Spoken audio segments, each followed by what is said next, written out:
Сәлеметсіздер ме, құрметті студенттер? Информатика пәні сабағы. Оқытушыларыңыз Үсен Ермекұлы. Бүгінгі сабағымыздың тақырыбы жасанды интеллект және блокчейн технологиясы. Бүгінгі сабақта жасанды интеллект жүйелерін қолдану салаларын қарастырамыз. Және блокчейн технологиясының мақсаты мен жұмыс істеу принциптерін айтамыз. Қазіргі уақытта компьютерлерді бағдарламалап қана қоймай, оларды өздері де үйрете алатындай етіп баптауға болады. Тапсырманы шешу жолдарын іздеу процесі қажетті бағытта өзін-өзі жетілдіруге және дамып келе жатқан бағдарламаларды қолдануға негізделген. Алғашқы компьютерлердің негізгі міндеті түрлі есепті шығару ғана болатын. Енді алайда 20-шы ғасырдың 50-ші жылдардан кейін былай қарай, ғалымдар фантаст жазушылардың идеяларын негізге ала отырып, адам сияқты ойлай алатын құрылғыны қалай жасауға болады деген сұраққа жауап іздей бастады. Ойлау процестерін имитациялау үшін компьютерлерде бағдарламалау жүйелер жасады. Оларды жасанды интеллект жүйелері деп атады. Жасанды интеллект компьютердің немесе роботтың адамдарға тән интеллектуалды процестерге байланысты тапсырмаларды орындау мүмкіндігі. Бұл алдыңғы тәжірибе негізінде ойлау, түсіну, жалпылау немесе үйрену қабілеті болады.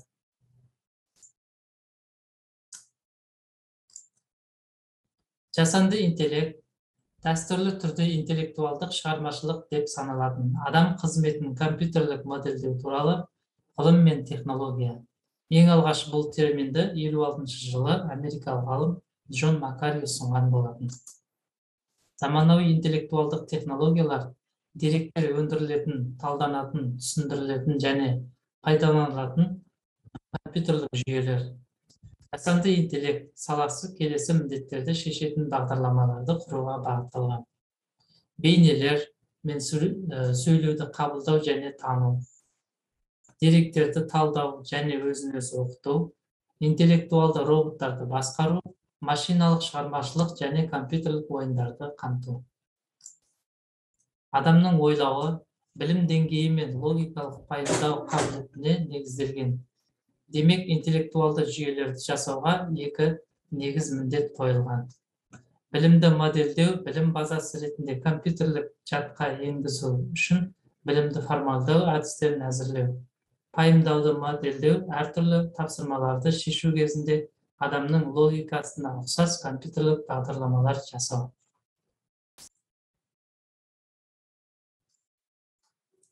Қазіргі уақытта жасанды интеллект өмірімізге тереңдеп еніп келеді. Оның әсері күнделікті сезілуде. Роботталған машиналар көлікті енді үйреніп жүрген адамдарға нұсқаушы қызмет көрсете алады. Кейбір мекемелерде роботтар қаржылық есеп жасайды. Роботтар шахмат, дойбы сияқты түрлі ойындарда мықты қарсылас бола алады. Жасанды интеллектіні күнделікті өмірде қолданып жүрміз, оны қолданудың мысалдарын қарастырайық. Жасанды интеллект өнеркәсіп саласында 23% және басқа салалармен әзірлеу кезеңдері, 11% электр энергетикасы, 22% өндірістік процесте, 44% дискреттік өндірісте қолданылады.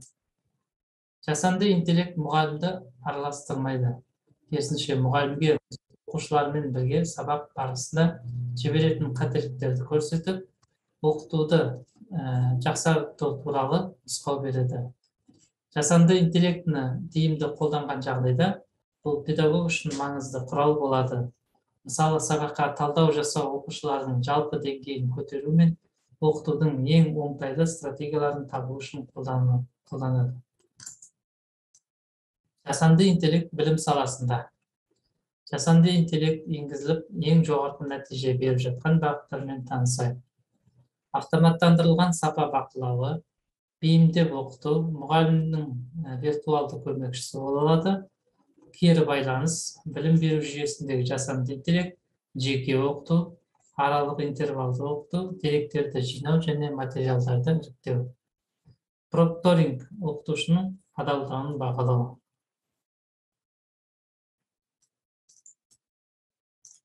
Ойын индустриясындағы жасанды интеллект туралы ойын жүйесінің ойыншымен салыстырғанда интеллектуалды әрі табиғи болып көрінуіне ықпал ететін келесі базалық қағидалары бар. Ойыншыға қажеттіден де артық мүмкіндік береді. Ойын жүйелерімен өзара әрекеттесе алады. Ойыншыға өзінің мақсаттары туралы айтады. Ойыншының әрекетіне қарсы әрекеттеседі. Өзіндік мақсаттары және тағы бар. Жасанды интеллект ойын индустриясында базалық моделінде ойыншының әрекеті, сыртқы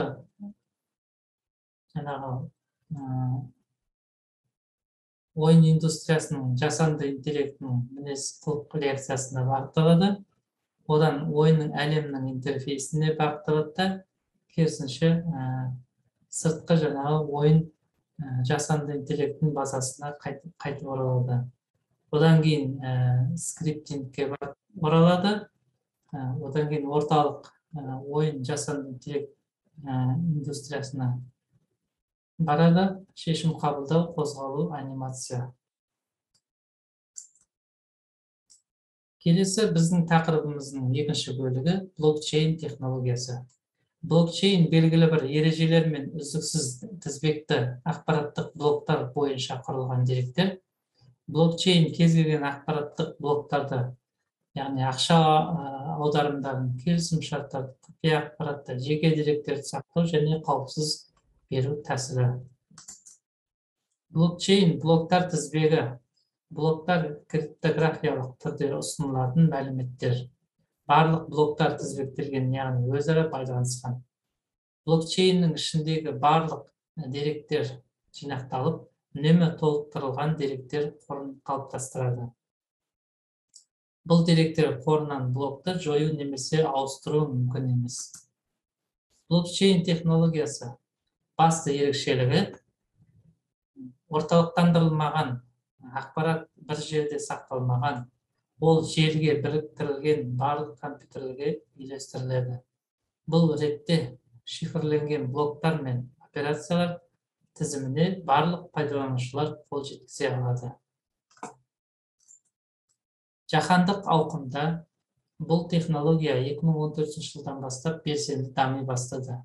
Қазіргі мұндай жобаларға миллиардтаған долларлық қаржылар инвестициялануда, яғни бөлінуде. Блокчейнде әрбір ақпарат блогы шифрлеумен қорғалған. Деректер тек осы жазбаның құпия кілті бар пайдаланушыға қол жетімді. Цифрлық жазбалар күрделі математикалық алгоритмдердің көмегімен блоктарға біріктіріледі. Әрбір жеке бөлік алдыңғы бөліктен қорғалған және оны құру уақытында сәйкес белгіге ие. Блоктар тізбегінің көмегімен әрбір қолданушы кез келген уақытта басқа қолданушыға қандай да бір құнды деректерді жібере алады. Блокчейн тізбегінің екі түрі бар. Ресми блокчейн, яғни ол ашық толықтырылатын мәліметтер қоры. Әрбір қатысушы деректерді жаза да оқи да алады. Келесі түрі бейресми және жеке блокчейн. Мәліметті жазу мен оқу барысында белгілі бір шектеулі қояды. Басымдыққа ие түйіндер болуы мүмкін. Блоктар қатар түрде тізбек соңынан жалғанады. Шифрлеу бір мезгілде бір желіге біріктірілген үлкен ауқымды құрылғылармен қамтамасыз етіледі. Бұл құрылғылар күрделі математикалық есептеулерге сүйене отырып берік тізбек құрады. Осыған байланысты нақты бір блок жасау мүмкін емес, тек қана жаңа жазбалар қосуға болады. Мәліметтер қорының үйлестірілген сипаттамасы үшін оны бұзып алу мүмкін емес. Бұл әрекетті жүзеге асыру үшін блокчейн тізбегіндегі барлық құрылғының қолжетімділігіне ие болу керек. Бір блокқа қол жеткізіп, өзгеріс енгізілетін болса, онда тұтас тізбектің бүтіндегі бұзылады да кез келген әрекет тоқтатылады. Жаңа жазба алған блок жалпы жүйеге сәйкес келмейді. цифрлық жазбалар күрделі математикалық алгоритмдердің көмегімен блоктарға біріктіріледі. Шифрлеу процесін бір желіде жұмыс істейтін компьютерлер ғана жүзеге асырады. Егер есептеулер нәтижесінде олардың барлығы бірдей нәтиже алса, онда блокқа бірегей цифрлық қолтаңба тағайындалады. Блокчейн жұмысының принципі әр оқиға қатысушысының қолында бар, үнемі жаңартылып отыратын есеп кітабы ретінде ұсынылуы мүмкін. Кез келген оқиғаға қатысты кітапқа блок, биткоин, этрум сияқты криптовалюта мен қаржылық операциялардан бастап, президенттік сайлауға дауыс беру нәтижелері немесе сәйкестендіру деректеріне дейін енгізілуі мүмкін. Блокчейн қалай жұмыс жасайды? Ең алдымен Айдос қуанышқа ақша аударады. Мысал келтірейік, Айдос қуанышқа ақша аударады. Транзакциялар жүйеге беріледі де жаңа блок құрылады. Тексеру үшін блоктар жүйеге қатысушыларға таратылады. Одан кейін, егер қате болмаса, онда әр қатысушы блокты өзінің деректер қорына енгізіледі. Барлық алдыңғы транзакциялар туралы мәліметтерден тұратын блоктар тізбесіне енгізіледі. Ақша аударылады, транзакция аяқталады. Блокчейн технологиясы дамуының бастапқы кезеңінде криптовалюта үшін платформа ретінде қалыптасты. Содан кейін бұл технологияны қаржы институттары қолдана бастады. Қазіргі уақытта блокчейн заң бұзушылыққа жол бермейтін ақылды келісімшарттарды құруда. Мысалы, Стемпери электрондық нотариусы блокчейн арқылы транзакциялар жасайды. Блокчейн технологиясы адам қызметінің барлық салаларына енеді деп айтуға болады. Өйткені ол ақша қаражатын табу мен инвестициялауға арналған перспективалық бағыт. Бірақ қазіргі заманауи компьютерлер қажетті көлемде есептеу қуатымен қамтамасыз ете алмайды. Сондықтан жүйені жаппай енгізу үшін әлі уақыт керек. Назарларыңызға рахмет, тыңдағандарыңызға рахмет. Сау болыңыздар.